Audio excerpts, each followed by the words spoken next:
Studies speech को आपन को स्वागत। आज आम छोट पाई स्वाधीनता दिवस भाषण देखा। सम्माननीय सभापति महोदय, उपस्थित गुरुजन मंडली एवं मोर छोट बड़ भाई और भौणी माने समस्त को प्रथमे मोर नमस्कार। आज हेउची अगस्ट मास 15 तारिख। आम समस्त एक खुशीर दिन। आज आम आम देशर 76तम स्वाधीनता दिवस पालन करुचे। 1947 मसीहा अगस्ट 15 तारिख आज दिन में इंग्रेज शासन मुक्त होई आम देश स्वाधीन होइथिला।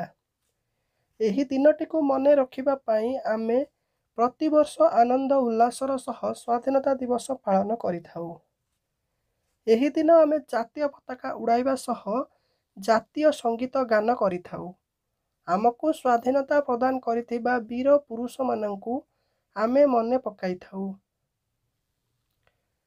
आमे मध्य आज पताका तले छिड़ा होई शपथ नेबा कि आम देशर स्वाधीनता को सब बजाई रखिबा एवं निजको जड़े भारतीय हिसाब रे गर्व करिबा। धन्यवाद। जय हिंद, जय भारत। तेबे यह थिला अति छोट पिला माननक पई भाषण। भल लागितिले लाइक करंतु एवं सांग माननकु शेयर करंतु।